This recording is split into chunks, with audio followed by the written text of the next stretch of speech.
Buksan niyo po ang mga Bibles pa niyo sa aklat po ng mga gawa.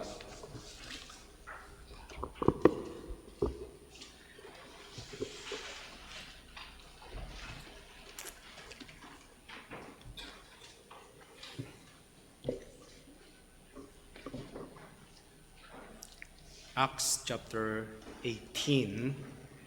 At magsisimula po tayo sa verse 18. Acts chapter 18.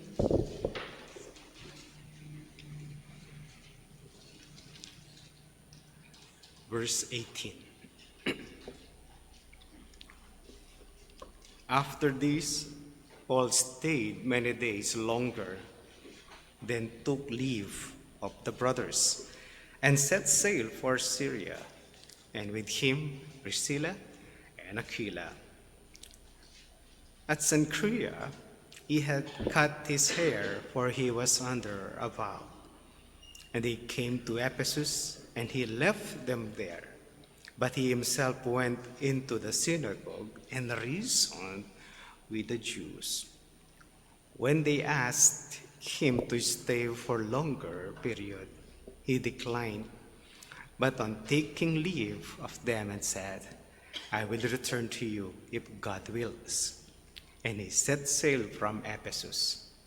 When he had landed at Caesarea, he went up and greeted the church, and then went down to Antioch. After spending some time there, he departed and went from one place to the next, through the region of Galatia and Phrygia, strengthening all the disciples. Manalangin po tayo. Aming Ama, patuloy kaming lumalapit sa inyo. Muli naming tutunghayan ang inyong mga salita, pag-usapan, tatalakayin. Maraming mga hindrances para maunawaan ang inyong mga katotohanan. Dahil sa mga gaps nito, historical gap, ang literature gap, or ang aming language gap, lahat po ito ay posibleng mga hadlang. Tulungan niyo kami, aming Diyos, na makita namin ang kwento na nais po ninyong ituro sa amin at patuloy kaming kausapin. Tulungan ng aming isip, tulungan din ng aming mga puso. Sa pangalan po ng aming Panginoong Kristo, ito pong lahat ang aming dalangin. Amen. May nakausap akong pastor na nakaranas ng depression. Ang hirap niyang i-define kung ano yung kanyang problema. Sabi ko, anong problema mo, pastor? At bakit ka nag-struggle ng ganito? Sabi na, ang pinaka-struggle ko is, naituro ko ng lahat. Wala na akong ituturo sa church. Yan ang aking struggle. Hindi ko sana naintindihan, dahil listener ako sa kanya. Paano siya nag-struggle? At paano siya walang ituturo? At na-overcome din po yung bagay na yon. Nakatulong sa kanya yung mga conferences na kanyang dinaluhan para makarecover. Minsan sa mga manggagawa ng diocese, anong tuturo ko sa susunod? Nung una akong pumunta sa mga tarem, doon ko pa lang siya naintindihan noong nakaisang taon na ako as pastor ng church. Sabi ko, ito pala yung problema niya. Ganito pala yun. Okay? Ano yung struggle? Pastor, wala ka bang baon na mga lessons doon? Actually, marami. Pwede ka ding mandaya kapag ikaw ay baptist. Meron silang 1,000 golden nuggets preaching. Tapos, nauso pa yung tinatawag nilang pulpit outlines for pulpit outlines for busy pastors. Okay, ang tawag ko doon is pulpit outlines for lazy pastors. Then, merong deacon na nagtanong, sabi niya doon sa kanyang pastor, Pastor, wala bang pulpit outlines for busy deacons? Kaya minsan mga joke yun, pero pag napunta kayo sa Philippine Christian Bookstore at makikita nyo yung linya ng yung paano nakasalansan yung pulpit outlines for busy pastors. Ganito po yung kaninipis at isa siyang bookshelf na malaki, siya lang ang nakalagay. Kaya dati mga 5 piraso lang yon sa mga Christian bookstore. Tapos dumating na punong-puno na yung... at ngayon konti na yata yung bumibili. Kasi madali na maghanap sa YouTube ng mga preachings. At tagagalit na yung PCBS, wala nang bumibili daw. But anyway, isa sa struggle ng PCBS is if pastors still buy books. Sa Pilipinas lang po mahirap yon. Sa ibang bansa hindi naman. Nagbabasa pa rin sila ng maraming libro at patuloy po silang nagpiprint. Dito lang po tayo mga tamad, makaluma na tamad magbasa ng libro. Okay, tayo po yon. Makaluma tayo na tamad. Yung mga modern, mga librong binibili, as in, sa Pilipinas, kumokopya sila at bumibili sila ng e-books. Sa kanila, they still buy their books. Kaya mga kapatid, anong kaugnayan sa issue na to? Yun po yung pag-uusapan natin. Strengthening in mission, pagpapalakas sa mission. Meron po itong dalawang bahagi. Ang tatalakayin ko will be from verse 18 at aabot po ako ng verse 28. Kaya yung unang bahagi po niya is strengthening churches. That is in verse 18 hanggang verse 23. Ang verse 24 hanggang verse 28 is strengthening a worker. Pagpapalakas sa simbahan, yung una. Ang ikalawa naman ay pagpapalakas sa manggagawa ang Diyos. Iba yung approach sila. Ang isa sa approach ng isang manggagawa ng Diyos dito is transition of Paul and transition of Apollos. Pwede rin po yon, pero mas gusto ko yung nagpapalakas kaysa doon. Okay? Para alam nyo lang po yung mga bagay. Ang verse 18 hanggang verse 24, bahagi po ito ng pagtapos ng second missionary journey ni Apostol Pablo.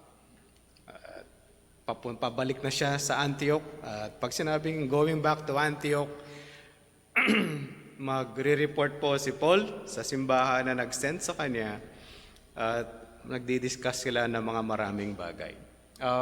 Mahalaga ba ang reporting? Yes. Para sabihin kung ano yung mga nangyayari, kung malaman din nila kung anong needs ng mga lugar na pinupuntahan. Sometimes na-obvious lang yung bagay na to dahil maraming mga misyonero ay nasa ilalim sila ng simbahan na kung saan yung simbahan ay pinapatakbo ng mga executives. At karamihan ng pamamahala at pagpapatakbo ay executive time. Like yung isang misyonero, sabi niya sa akin, Pastor, gaano kahirap maging missionary? Ganito kahirap yun, Bobot. Problema ko is reporting. Anong problema niyo sa reporting? Madali lang gawin. Madali talaga siya, sabi niya. Pagising mo, isusulat mo ng ginawa mo. Pagkatapos, anong oras ka nag-devotion? Anong oras ka kumain? After that, magsisimula na yung mga work mo. That will be about 8 o'clock or 7 o'clock. Anong ginawa mo ng 8 to 9, 9 to 10? Parang sa school ka, no? Sana meron ka na lang sa school, TTH, ginagawa mo to, MWF, ganito. Pagkatapos, Sabado, papahinga ka, then magpipreach ka ng Sunday, tapos balik na naman, etc., etc. Sabi niya, sa dami kong ginagawang reporting, di ko na nga alam kung magpipreach pa ako, magdi-devotion pa ako, magba-Bible study pa ako, or go to somewhere. Tapos, gaano kahirap yung pastor? Sa dami kong ginagawa ng reporting, di na ako makagawa ng Bible study ko Tapos ilang oras ka nag-aral, ilang ginugol mong oras sa pag-aaral, ilang ginugol mong oras sa pagba-Bible study, ilang oras ang ginugol mo para i-repair yung bubong ng church, at ganito, etc., etc. Ganun po kahirap yon. Minsan nakala natin, basta misyonero, ganun lang kasimple. Mukhang ang simple yon. Pag ikaw ang nasa field, hindi siya ganun kadali. But mahalaga ang reporting? Yes. That's part of an accountability o pagbibigay mo ng pagsusulit kung anong ginawa mo sa lahat-lahat ng mga ministry sa time na binigay sa iyo. Kaya si Paul, isa po yun sa mga ginagawa niya, is going back to Antioch. Kaya doon po nila kinakat yung kanyang missionary work. Pag bumalik si Paul sa Antiochia ng Syria, then malamang-lamang that's pagputol sa kanyang isang missionary work tapos lalakad ulit. O ganun po si Apostol Pablo. Hindi to mapapakali kung hindi na gagawin yung mga bagay na yon. Pero ano nangyari? Bakit is strengthening? Ito po yung nangyari in verse 18. After this, verse 18, Paul stayed many days longer and then took leave of the brothers and set sail for Syria. And with him, Priscilla and Aquila. Ito yung isang pangyayari sa kanyang buhay. Specific ang pagkakalagay ni Dr. Lucas. Ang sabi niya, nag-stay pa ng matagal o nanatili pa ng matagal si Apostol Pablo sa lugar po ng mga Korinto o sa lugar ng Korinto. Anong ginawa? Of course, ang ginawa niya doon, nagturo siya kasi meron siyang privilege na magturo dahil wala siyang mararanasang malaking persecution. Una, dahil sa pangako ng Diyos sa kanya. Ikalawa, walang pakialam si Gallio na pinuno ng Korinto ng issue ng religion. Ang religion ninyo, problema nyo, inner issue, problema nyo yan, hindi kami kasali. Pero kapag may involve ang gobyerno, then makikisali kami. Mukhang iba ang prinsipyo ni Gallio at hindi siya nakikialam sa ganitong problema. Isa pa, God is sovereign na kung saan hindi niya inalaw na magamit ng mga Hudyong nag-persecute kay Pablo yung keyword na lagi nilang ginagamit. Ano yung keyword nila? Nang dadala ito o nagdudulot ito ng kaguluhan sa buong komunidad. Problema po yun. Kung yun ang sinabi nila kay Gallio, magugulo yun, sigurado makukulong si Apostol Pablo. Ikalawang problema, ito pa yung keyword na kailangan nilang gamitin. Si Pablo ay meron tinuturong hari maliban sa emperador. Problema ulit yun. Kaya lang hindi yun inalaw ng Diyos na magamit. Ang nagamit nila pertains to God. Walang pakialam ang mga unbelievers sa ganong mga bagay. Lalo na yung mga namamahala. Religion yan, ang problema ay yung religion ninyo. Kaya unless the government gets involved, parang sa Pilipinas, maraming mga simbahan ang pinagtatalunan ay school and church. Sabi nga ni Perfecto Yasay, the late Secretary Perfecto Yasay, sabi na doon sa born again nakatabi na. Pagka dumating na yung mga born again, pinagtatalunan yun. Church, tsaka school sa church na magkasama, sabi na, ayan na naman ang inyong mga kapatid. Sigurado yan, pinagtatalunan nila sino yung may-ari doon sa lupa. Ayot nga. Ay, malungkot na bagay. Yun nga yung problema. Maraming problema sa Securities Exchange Commission. Pinagtatalunan ng mga born again. Sino yung may-ari doon sa lupa? Yung school o yung church? Hanggang ngayon, yes. Kasi nagtayo ng school sa church. Ginamit yung Sunday school room. Lumaki yung school. Kakainin na yung church. Pagkatapos, hindi na alam sino may-ari doon sa building. Yung school o yung church. Intindihan niyo mga kapatid. Doon lang na-involve ang government. Kasi pinapasok nung kailangan ng church ang aayusin ng unbeliever yung issue ng born again. At ang pagtatalunan, lupa, pinakamadaling problema. Pastor, bakit? Kung ako'y nakakaunawa at problema yon, we have just to live. Okay. Kaya lang, iba yung namamahala sa school. Tandaan niyo ito mga kapatid, whenever there is a church and school, separate entity po yan sa gobyerno. Kahit parehas kayo ng lugar, separate entity. Iba ang Securities and Exchange Commission permit para sa school, iba din para sa church. Ngayon, pag nasa isang lugar sila at mag-aaway, yun na po yung problema nun. Ang pasimula pa naman ng mga born again, tapos mag-aaway sila. Then the government gets involved. Pero dito, hindi ayaw ni Galileo, no? Problema niya, religion. Hindi, problema niya yung sarili niyong religion. Huwag niyo akong idamay. Hindi siya nadamay si Paul dahil ito ay providensya ng Diyos. Tandaan niyo po, sa dami-daming pinuntahang sinagoga ni Apostol Pablo at na-involve ang gobyerno, nabubugbog yan o dili kaya nakukulong kamukha ng lugar ng Pilipay. Bakit? Nagdudulot ito ng riot eh. Sino ba namang gobyerno ang gusto na mayroong kaguluhan sa kanyang bayan? Kaya lang dahil religion yan, hindi siya sasali. Kaya si Paul, meron siyang pagkakataon na mangaral sa lugar na to ng mahaba-habang panahon para turuan ng mga mananampalataya.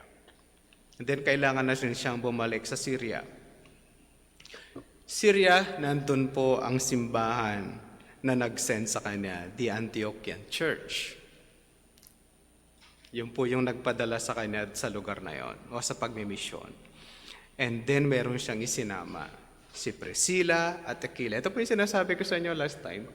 Baka mababasa nyo sa darating na panahon yung Priscilla at Aquila. Bakit si Priscilla na yung nauuna at hindi na si Aquila? Posible daw dahil sa antas ng buhay ni Priscilla. Mas mataas kaysa kay Aquila o yung citizenship ni Priscilla ay mukhang daw mas mataas kaysa sa kanyang asawa na si Aquila. Kaya ang nilalagay po nila ay si Priscilla. O dili kaya, mas kilala siguro siya. Okay? At kasama sinama niya, no? Ganun na, alam niyo yung closeness yung tatlo, naging close sila to the point na from Corinth, okay, from Italy, tapos pupunta sila doon sa Syria para lang mag-report si Apostol Pablo. Pero bago sila nakaalis sa lugar na yan, mga kapatid, bago sila nakarating ng Syria, may ginawa si Apostol Pablo.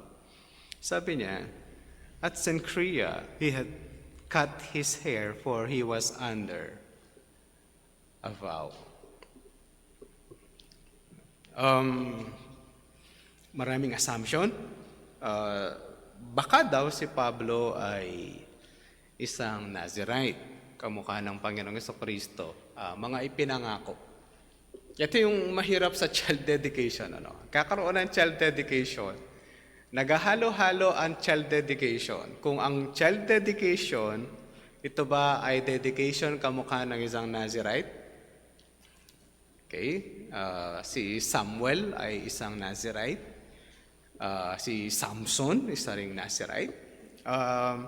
O yung child dedication na ginagawa ng mga Hudyo after 8 days, pupunta sila doon sa temple tapos ipinapangako yung bata.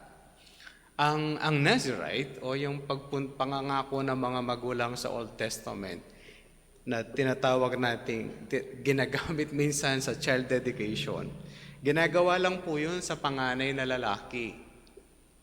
Hindi po sa lahat. Kaya kapag yun po yung ginagamit sa child dedication ng mga verses out of line, dapat panganay na lalaki at 8 days old.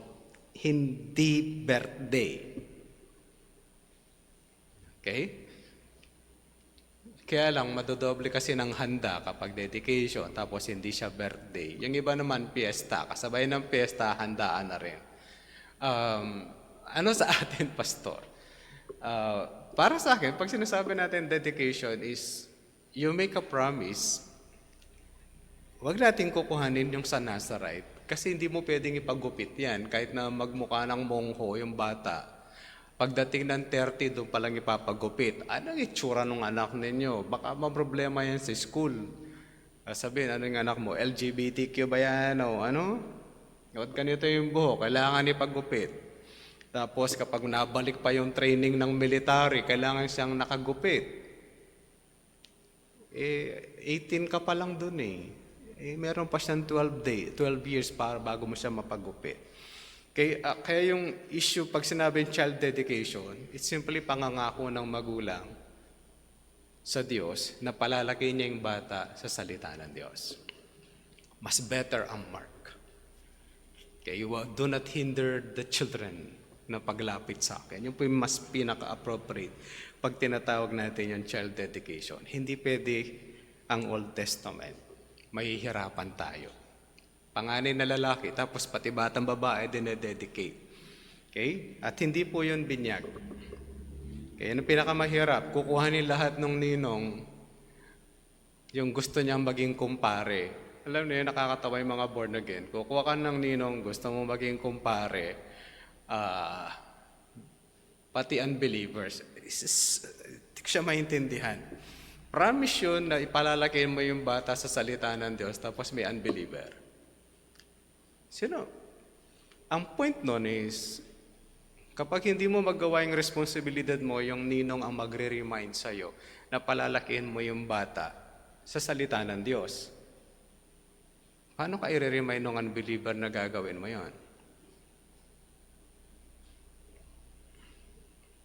Di ba nakakatawa? Pero dahil may halo-halong binyag at birthday, at dedication, at promise, o naghahalo-halong kamuti po yung ginagawa.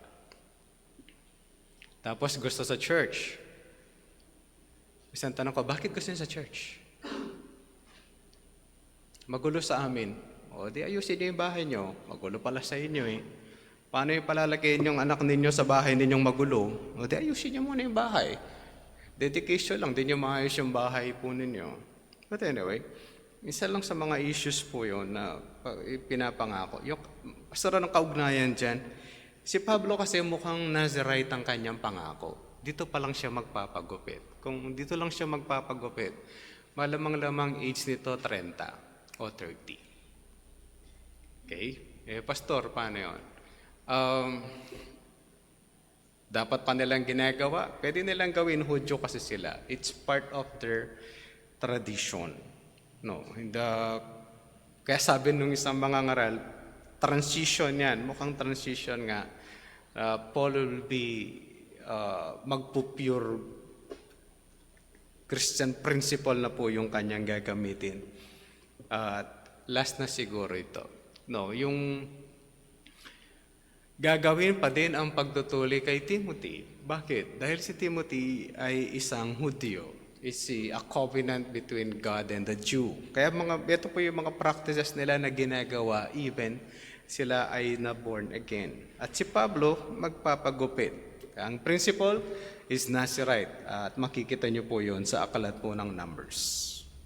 Ginawa niya. At specific, pwede nang lampasin yan pero nilagay po ng doktor. Then in verse 19, sabi na, and they came to Ephesus, and he left them there.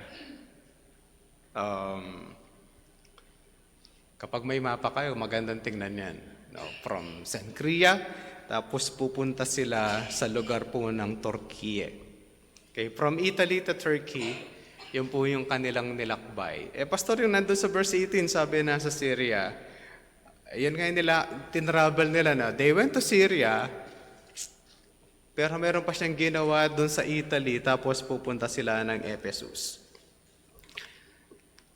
Mukhang hindi ito sunod-sunod na bahagi ng istorya, mga kapatid. Mukhang ginawa muna nila ang pagpapagupit ni Apostol Pablo.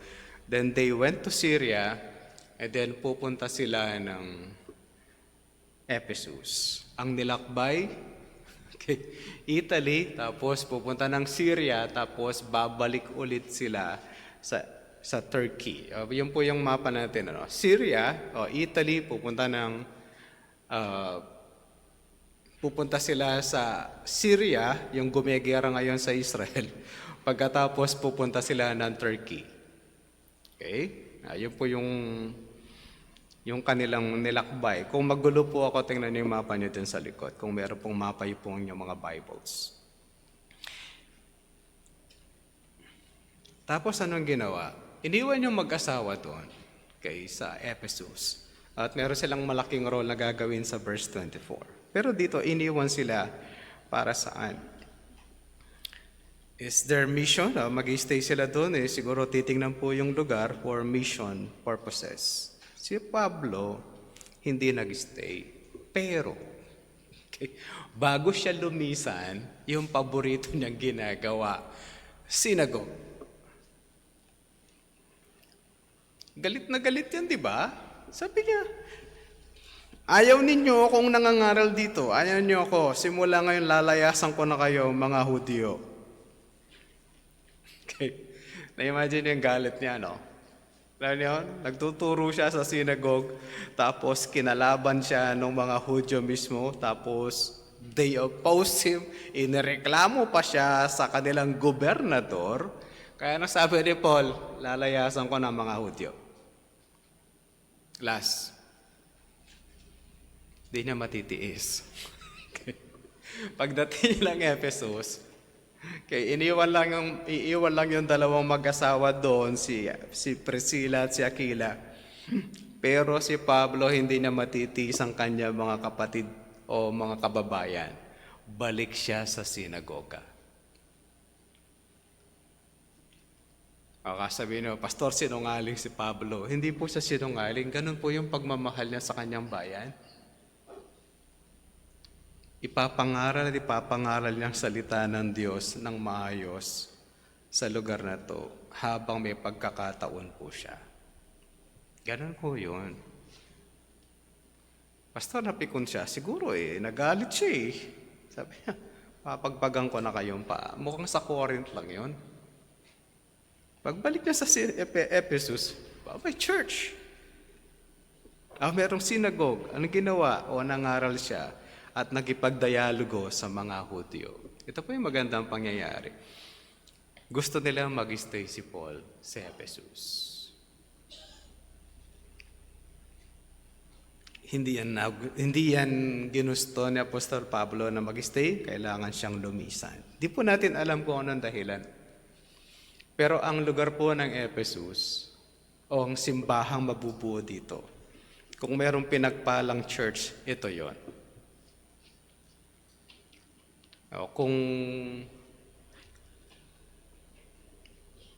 Kung meron kang gustong church na magandang foundation, itong church na to, Church of Ephesus. Merong grupo ng mga simbahan sa Pilipinas, ang nagpasimula ay si John Piper. Sarap, ano? Yung binabasa mo lang, kala mo patay yung tao, no? Okay, ang General Baptist ng Pilipinas, ang pasimula is John Piper. May panahon na dumupunta rito si John Piper para magturo ng theology.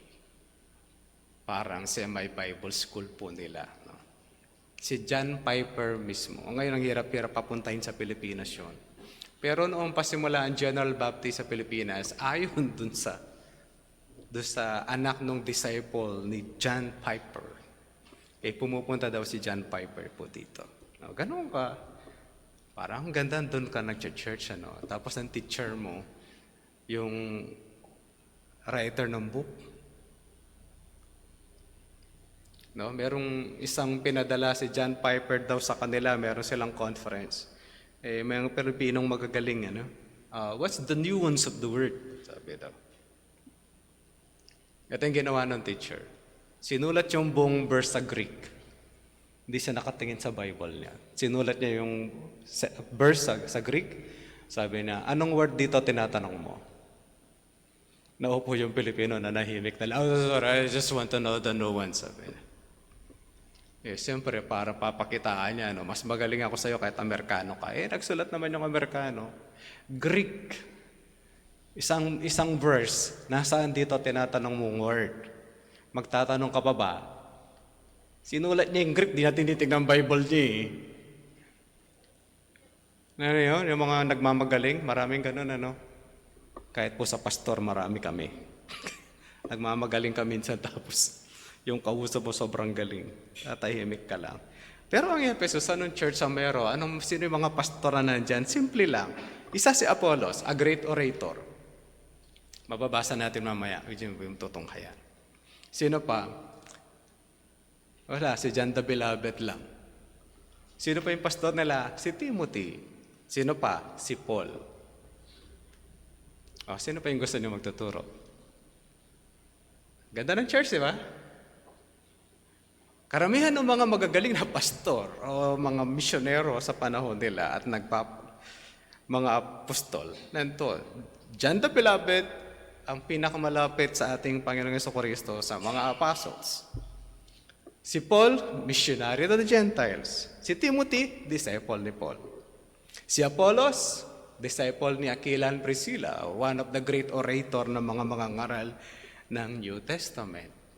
Ganda ng foundation, di ba? But they lost their first love. Pagdating nung susunod. But anyway, ito po yung nangyari. Okay, si Pablo, hindi na sila matitiis but still preach on the synagogue. At nakipag-dialogue po siya. Mga kapatid, hindi po to debate. Reasoning. Okay, hindi to laban-laban parang sa debate sa school na sasabihin lang kung sino yung magaling magsalita, yun po yung mga nananalo. Hindi po ganun ito. Nakipag-dialogue siya at you have to prove Jesus is the Christ.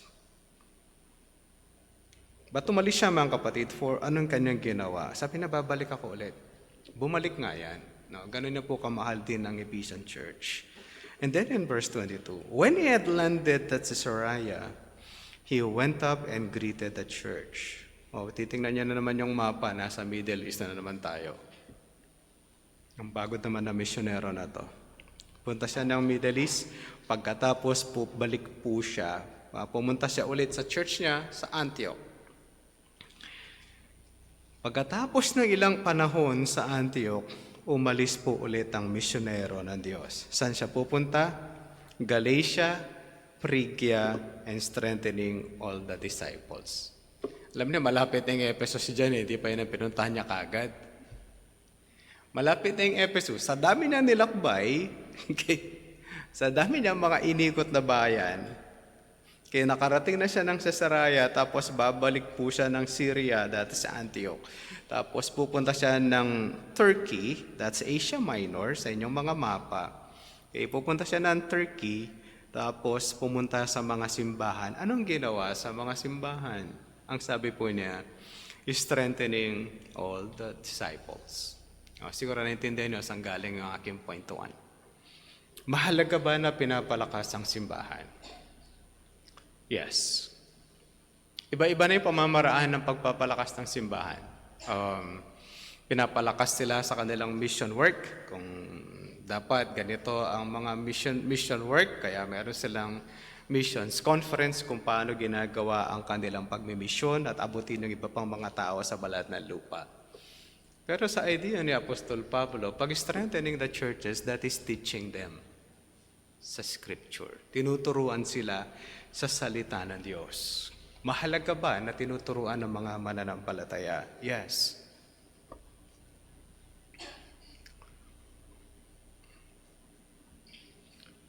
Sa kagustuhan ng maraming mga pastor na dumami ang kanilang miyembro, kapag dumalo yung mga mananampalataya o yung tao sa simbahan nila ng 3 linggo, nagiging miyembro na sila ng church. Tapos yung miyembro walang alam sa salita ng Diyos. Then papasok yung idea ng discipleship. Minsan nakala ng tao ang Sunday preaching is puro practical. Pastor, pag nagsa-Sunday ba ako, nagsa-Sunday worship ba ako, is kailangan matuto lang ako ng mga inspirational messages. Pagka-inspirational messages po yung kailangan nyo, manood na lang kayo ng TV. Marami po doon. Ang simbahan ay lugar na kung saan katulad sa mga sinagoga, pinag-aaralan ang salita ng Diyos. Doon tayo lalakas sa pananampalataya. Habang dumadaming kaalaman natin sa salita ng Diyos at naipapamuhay ito, doon po tayo tatatag Pastor, kapag marami ng kaalaman, yumayabang yung tao. Oo nga, sabi ng Bible, knowledge puffs up. Pero, habang nakikilala nyo ang Diyos, lalo po kayong bababa at lalo kayong magpapakumbaba. Kasi ang inaaral mo sa Bible, ang Diyos. Lalo mong malalaman gaano ka kalayo at gaano ka karumi sa harapan ng Diyos. Yun po yung mag-humble sa'yo, yun po yung magbababa sa'yo. Kaya maraming nalalaman sa theology tapos nagyayabang. Ang alam po nun ay theology, not the God of the theology. Tingnan niyo po ang line na ito. No? Familiar tayo sa awiting, Holy, holy, holy is the Lord God Almighty. Akala ko, simpleng awitin niya ng hymnals. At doon sa isang binebenta sa Philippine Christian Bookstore, yung song number 1 yun. Song number 1. Yung maliit na kulay brown na ngayon, dati red. Pagbukas mo doon, holy, holy kagad yung nakalagay. Hindi to isang simpleng kanta na iniligay at nilapat ng isang manunulat at ginawa nitong kanta. Kanta ito ng anghel. Ito lang ang katangian ng Diyos na 3 beses inuulit at pwedeng ulit-ulitin. Hindi po ginawa ng kanta ng mga anghel ang love na inuulit ng 3 beses. Pag sinabi na God is holy and holy and holy, kapag tinagalog siya, kabanal-banalan. Yung anghel na hindi pa nakakagawa ng kasalanan, hindi niya kayang titigan ng Diyos. Kaya nga yung seraphim, meron siyang 6 na pakpak.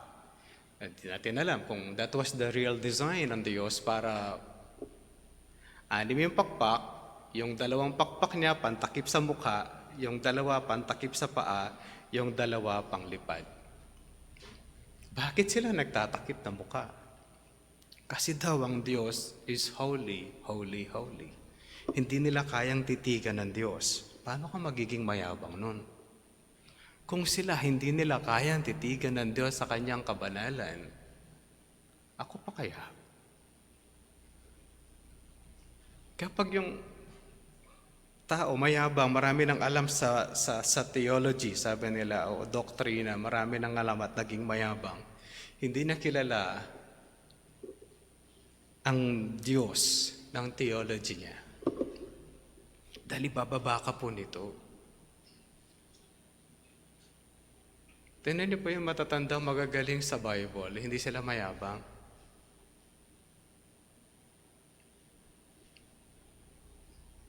Lahat ng kakilala ko, ayaw ko kung meron akong kakilalang mayabang na sobrang yabang. No? Yung mga theologian na kakilala ko, they're so humble.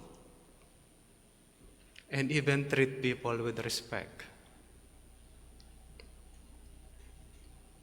Kapag nag-a-attend kami ng conference, meron mga tanong na, alam niyo, yung saliwa, yung gusto mo nang ilabas yung tao, wag lang siyang magtanong, at ihulaglag mo dun sa hagdanan para di siya makabalik.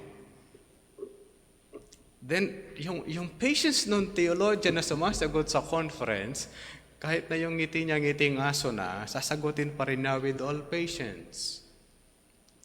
Tatayo pa lang yung, kasi sa mga conference, sabihin, magtataas kang kamay, pag tinawag ka, sabihin mo yung pangalan mo, sabihin mo yung church mo, at sang lupalop ka nang galing sa planeta ng Pilipinas. Then ask your question. Kaya meron mga nagtatanong, ngingiti na kagad yung mga theologian. Parang gusto sabihin, eto na naman. Kami din, pag familiar na po yung nagtatanong, alam na namin mangyayari. Pero sasagutin nila with all patience. Kaya sabihin natin, Pastor, magiging mayabang pa pag maraming alam sa Biblia. Lalo kang makaka-humble. Dahil pati lamok, padidesisyonin ng Diyos para ipapahinga yung tao minsan. And they call it the providence of God. Pero pag yung mayabang, hindi niya alam ang Diyos ng kanyang Biblia. Pag mayabang na po yung tao sa theology.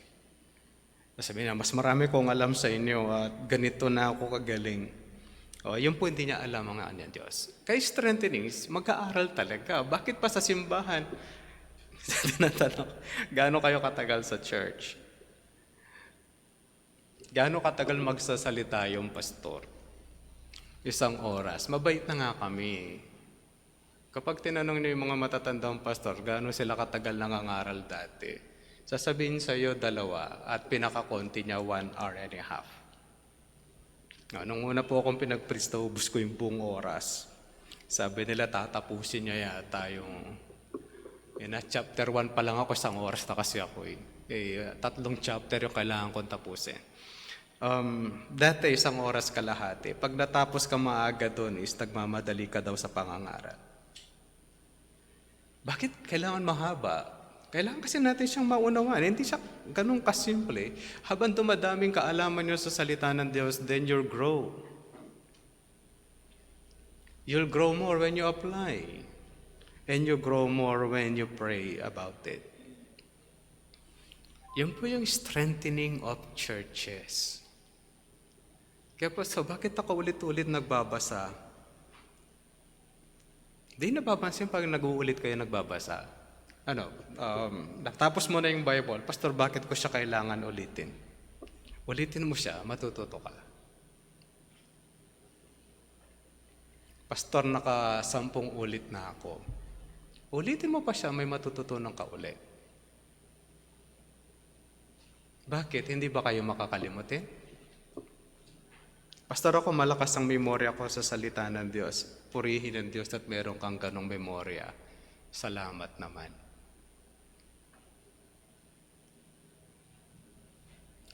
Pero ilan ang clean animals ang pinasok ni Moses sa barko?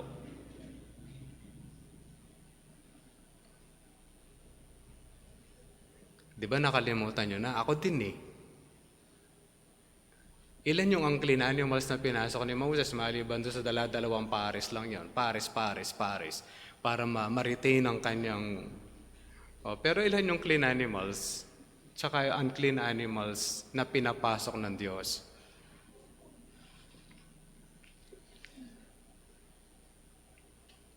Wala, di ba? Wala po siyang pinapasok. Kasi si Moses po yun. Si Noe kasi nagpapasok eh. Balik ko yung tanong. Ilan ang pinapasok ni Noe?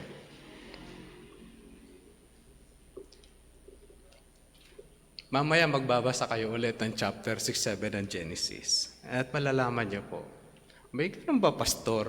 Yan nga po yung sinasabi ko eh. Paulit-ulit ko yung babalikan. And you will learn more. Naintindihan niyo ba ako? Yung, gano'n pa kailangan, Pastor? Yes, kaya as much as possible, we want you to have your own Bible. Tapos nagmamark ka, tapos pagbalik mo, kikita mo ulit yung binasa mo. Kaya wag niyo pong tatamarin pagbabasa at pag-aaral. Mahalaga ba yon? Habang lumalago po ang simbahan, lumalago po, tumatatag ito at magiging lalong kagamit-gamit sa kaharian ng Diyos. At ibabahagi mo sa iba ay patungkol sa katruan ng Diyos. Ganun po sa mga mananampalataya. Pero pastor, yung mga misyonero o yung mga pastor, kailangan ba ng strengthening? Yes. Punta tayo sa 2 punto, strengthening a worker. Verse 24. Now a Jew named Apollos. Si Apollo, isang Hudyo, a native of Alexandria, came to Ephesus. Tandaan po natin, meron na mag-asawa na nandoon, nagsimula na rin mangaral si Apostol Pablo sa lugar na yan, sa Efeso, pero wala na si Paul, dahil si Paul ay nakarating na sa ibang lugar ng Asia Minor na tinatawag nating Turkey, na malapit naman din naman ang Ephesus, pero hindi niya muna binalikan. Sa mga susunod na chapter po yan babalik. He was an eloquent man, competent in the scripture. O, di ba? Ang galing niya, no? Ulitin natin, tatandaan niyo po yung character niya, no? Si Apollo, isang Hudyo. Okay? Pastor, ano ngayon kung Hudyo siya? Ang mga Hudyo, mga lalaki, pag 5 years old na sila, nag-aaral po yan na separate sa synagogue. Okay? Tuturuan yan ng mga priests o ng mga scribes. Pag-aaral sila ng salita ng Diyos. Kaya huwag tayong magtaka pag sinabing, Pastor, ang mga Hudyo, maraming alam sa salita ng Diyos. Ewan ko ngayon yung mga nauna, magagaling po talaga sila. Marami silang alam sa Old Testament. Ang maganda sa kanila, memorize nila yung Bible doon sa Old Testament. Di ka mukha sa atin. Sila, memorize po nila yung salita ng Diyos. Lalo na yung mga mahalagang line ng scriptures. Tapos, hindi ito simpleng Hudyo. An eloquent man and competent, maraming alam sa salita ng Diyos. The Old Testament po yung pinag-uusapan dito. Verse 25. He had been instructed in the way of the Lord. And being fervent in spirit, he spoke and taught accurately the things concerning Jesus. Though he knew only the baptism of John. Oops. Alam na yung Old Testament, ang alam lang niya sa kwento is hanggang sa bautismo lang ni John. Pero pinuprove niya sa kanila, sa Old Testament, yung pagka-Kristo o yung si Jesus Christ, si Jesus ang Kristo. Pwede bang malaman ng magawa ito ng isang Hudyo? Yes. Ang kailangan lang po ng mga Hudyo is paniwalaan at ma-realize na si Jesus Christ o si Jesus ang inihintay po nilang Kristo. At ipuprove ba yan sa Old Testament? Yes. Pwede bang iprove yun sa Old Testament na meron silang inihintay na Messiah at ano yung character na inihintay nila sa Messiah? Ano yung mga ipufulfill ng Messiah bago siya dumating sa balat ng lupa? At pagdating niya sa balat ng lupa? Yes. Kaya lang, sa galing nito mga kapatid,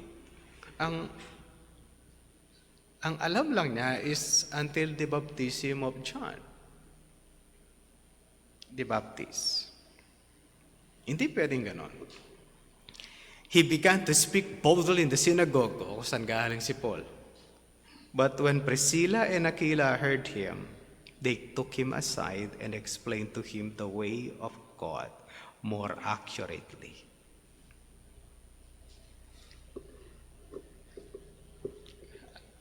Mga kapatid, ito yung mag-asawa. Mukhang hindi sila nag-preach doon. Mga kapatid, businessman yung dalawa, mga merkado, tent makers. Familiar naman tayo si Pablo, sila yung kanyang nahanap, mga tent makers yung dalawa. At yun ang kanilang pinaka-business. But it doesn't mean kapag negosyante, walang alam sa Bible. Hindi ibig sabihin pag hindi yan mga worker ng simbahan, walang alam sa Biblia. Halimbawa ito na mga kapatid, na mga miyembro ng simbahan na merong alam at familiar sila sa Biblia. Ibig sabihin, hindi lang pastor ang nag-aaral dito. Sila din. Tingnan niyo, gano'ng kahirap yung gagawin po nila, no? They have to deal with someone, isang Hudyo, kamukha nila, Hudyo na magaling magsalita at Hudyo na maraming alam sa Biblia. Ang pagkakalagay ni Dr. Lucas sa kanyang kwento at sa providensya ng Diyos, ang magtutuwid sa kanyang pananaw o maglilinaw sa kanyang pananaw ay mga negosyante na may alam sa Biblia. Kaya hindi pwede mga kapatid, membro ako ng church, wala akong alam sa Bible. Hindi pwedeng ganun. Kaya nga nag-aaral kung bakit mahalaga ang strengthening sa church. and strengthening of workers. Katulad nito, isipin nyo, ang galing-galing niya mangaral, tapos sablay, sayang naman. Kaya mahalaga po ito, yung pagpapalakas ng mga mananampalataya at ng mga manggagawa. Tapos anong ginawa? Itinawid. Apollos, ito yung tama. Ito ito yung tinuturo mo. This is right. Di na natin alam how they approach. Paano in-approach yun? Di na natin alam paano ginawa yun. But itinawid ang manggagawa ng Diyos. And when he wished to cross to Achaia, the brothers encouraged him and wrote to the disciples to welcome him. When he arrived, he greatly helped those who through grace and believe. For he powerfully refuted the Jews in public, showing by the scriptures that the Christ was Jesus. Paano niya nagawa yun? Kasi merong dalawang mananampalataya na nagtuwid kay Apollos. Mahalaga ba ang strengthening of the workers? Yes. Sabi ko nga sa inyo, yung isang manggagawa ng Diyos na nakaranas ng depresyon, sabi niya, wala na akong ituturo. Inapat, wala na akong may turo sa church. Ako naman sabi, wala ka na ituturo. Dami mo nga tinuturo. Di na namin ma-observe lahat. Dami mo tinuturo, wala ka lang ituturo. Then he attended a conference. Then when he's back, and refreshed. Ganun po kahalaga na yung mga pastor nag-aaral din. Ang pinakasimpleng pwedeng attendan ng pastor is pastor's conference.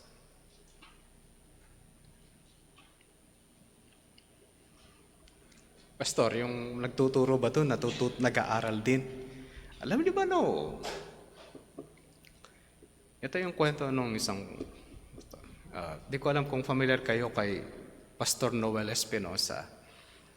Si Pastor Noel Espinosa, isa sa magaling na mga ngaral ng Reformed Baptist. Okay, pagka-conference, nilalagay yon sa oras na nakakantok. Okay? Sa kanya yung oras na nakakantok, 2 o'clock. Sa kanya po binibigay yon. Okay? Para magising yung mga pastor. Okay? Karaniwan sa kanya nilalagay yung 2 o'clock. Yun yung walking encyclopedia ng theology sa Pilipinas. No, ganun po kagaling. Sabi nung kilala namin pastor, alam niyo ba? Si Pastor Noel Espinosa, narinig ko, nakikinig ng preaching ng ibang pastor. Nakikinig din pala. Sabi niya.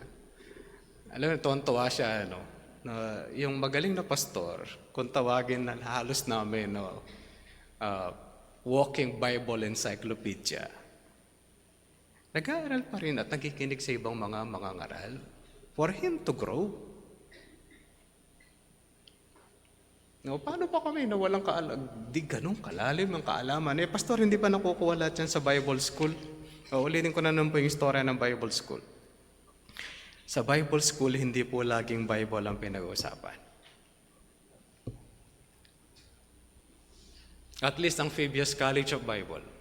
Ayon sa mga mag-aaral, Pastor, meron kaming English, may Pilipino, may algebra din kami. Hindi ba pares lang sa atin? May English tayo. Wala na yata ang Pilipino sa college. May Pilipino ba sa college? Tapos may algebra na pinagtatalunan kung naintindihan tsaka hindi. Tapos may psychology din tayo. Mga kapatid, sila din. Sabi ko, hindi pa puro Bible lang inaaral na dyan sa building ninyo? Sabi na, Kuya, hindi. May math kami dito, may English din.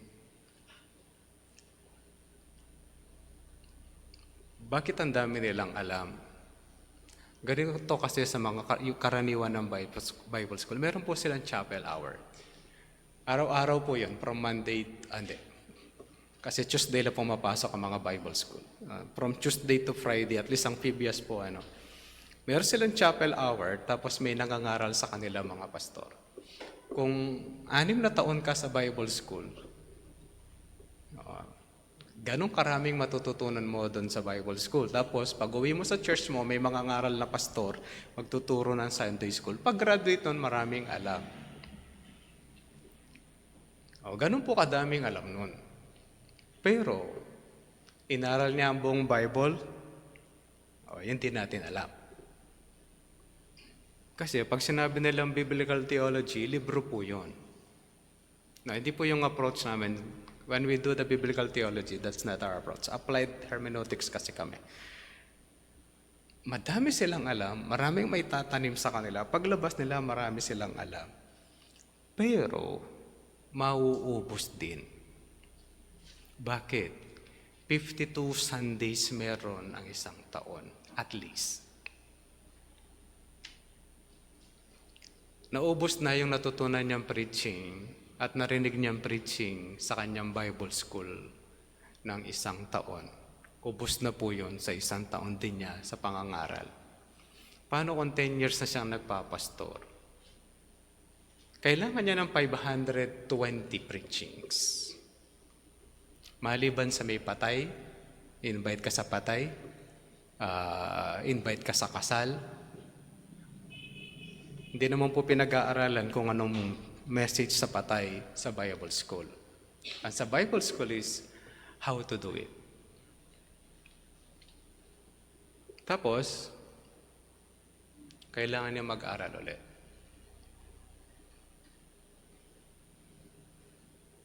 Kailangan niya matuto. Kailangan niya ma-equip. Kaya lahat po na manggagawa. Darating yung mga panahon na sasabihin nila sa kanilang sarili is, ano pa yung ituturo ko sa church na hindi ko pa naturo sa kanila? Then they have to study and re-study at matuto sa iba. Sa dinabi-daming na print na libro sa buong mundo para sa mga manggagawa ng Diyos, pakiramdam ng mga manggagawa, kulang yung libro. Kaya ganun po yun. Kailangan, pastor, natin conference, they have to learn. They have to grow. Kamukha ni Apollos. Ang dami nang alam eh. Sabi na, magaling sa Old Testament. Pag sa panahon natin, tatawagin ng mga Old Testament theologians. Marami siyang alam. Pero kailangan pa rin siyang ituwid. Ibig sabihin yung mga manggagawa ng Diyos, they have to learn. Hindi ko alam kung meron kayong mahahanap na pastor, sasabihin niya sa iyo, alam ko na lahat. Bagay, merong isang pastor, sabi niya, kung itong ganito lang yung membro ko, itong dalawang ito, hindi na ako mag-aaral. Sabi niya, Sabado na lang gabi ako mag-aaral. O yan po yung kaisipan na hindi pastor. Lazy pastor yun. Intindihan po natin, mahalaga ang growth. Yes, growth sa church. Growth sa mga manggagawa. Na dapat yung mga manggagawa patuloy na itetrain at matitrain sa salita ng Diyos. Ang mga mananampalataya, pastor, nakakabagot, mahahaba yung preaching. You have to learn. Tapos may Sunday school pa, doon po tayo matututo lahat. Pag di natin ginawa yun, hindi tayo lalago at magdi-decline ang Christianity. Kung bakit ang Kristyanismo sa mundo ay nagdi-decline? Dahil marami ng tamad. Gusto mahaba yung kanta, kukunti na yung preaching. Kung buhay si Pablo, mamamatay siya sa heart attack at sa galit sa mga tao. Bakit? Hanggang madaling araw nangangaral yun eh. Tayo, 1 oras pa lang, bagot ka na. Sasabihin pa, overtime na si pastor. Ang kapatid, we have to learn. Naintindihan po natin? Uulitin ko po. Kailangan nyo matuto, kailangan kong matuto. Kailangan nating magbasa lahat ng Biblia. Tapos na ang January, February 2 na tayo. Kung isang chapter po kayo, Genesis 33 na dapat. Tama? Kung isang chapter lang po kayo, 33 na ngayon. O, tingnan nyo na po yung mga notes ninyo mamaya. Nasa 33 ba ako o nasa 3 lang? At least puro kasalanan nyo. Mamememorize mo na yung kasalanan at yung pandaraya ng Diablo. Let's move on. Pastor, natigil ako. O, balik tayo sa pagbabasa. Huwag kayo babalik sa simula. Baka sabi mo, Pastor, balik ako sa simula, nakalimutan ko na. Ituloy mo ko saan ka tumigil. Kung nasa Genesis 4 ka na, hindi naman. Kung nasa Genesis 4 ka na, go on Genesis 5. Don't go back to Genesis 1. Bakit? Baka hanggang Genesis 4 ka na naman eh. Ituloy mo na sa 5. Baka umabot ka na ng 8 naman. Kasi tiga-apat 8. Oh. And then read other books. Magbasa po kayo ng mga libro. No. Para hindi na nagagalit ang Philippine Christian Bookstore. Wala daw bumibili. Kahit po yung sa OUI, kumukonti yung bumibili. Mamamangha kayo, mas maraming binibiling libro ang Iglesia ni Cristo kaysa sa mga born again. No, sabi ng bantay sa akin, alam mo ba, Bobotir, kasi yung pinakamaraming binibili dito, sabi niya, Iglesia ni Cristo. Dito sila bumibili. Oo, naghahanap silang pangkontra sa atin, sabi niya. Kaya bumibili. Ganun pa yung naging problema. No? Tapos yung mga Christian, hindi daw bumibili. Umaasa sila sa kanilang sarili-sariling pangunawa. Kaya mga kapatid, we encourage you to buy books. Sabi po ni John Piper, minsan mag-skip ka ng merienda para meron kang maipon. Hindi naman lahat ng merienda, baka mangayayat po kayo. Isang merienda mo lang para lang makabili ka ng libro. Sabi, baka maipon mo yung pambili mo. Nawa mga kapatid will continue to grow and study more. Nalangin po tayo. Panginoon, salamat po. At patuloy niyo po kaming binibigyang pagkakataon at paalalahanan na kahit po yung mga manggagawa, kailangan matuto, mahubog sa inyong mga salita. Hindi lang para merong may turo, may bahagi, upang kami mismo ay lumago, tumatag sa pananampalataya.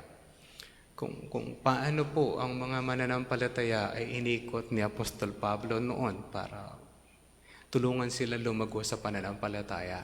Nawa ganon din kami maging masigasig. Na mahamon kami na magpalakas sa aming pong pananampalataya upang kami tumatag at maging kagamit-gamit po sa inyong kaharian. Hiling at dalangin po namin ang lahat ng ito sa pangalan po ng aming Panginoong Jesucristo. Amen.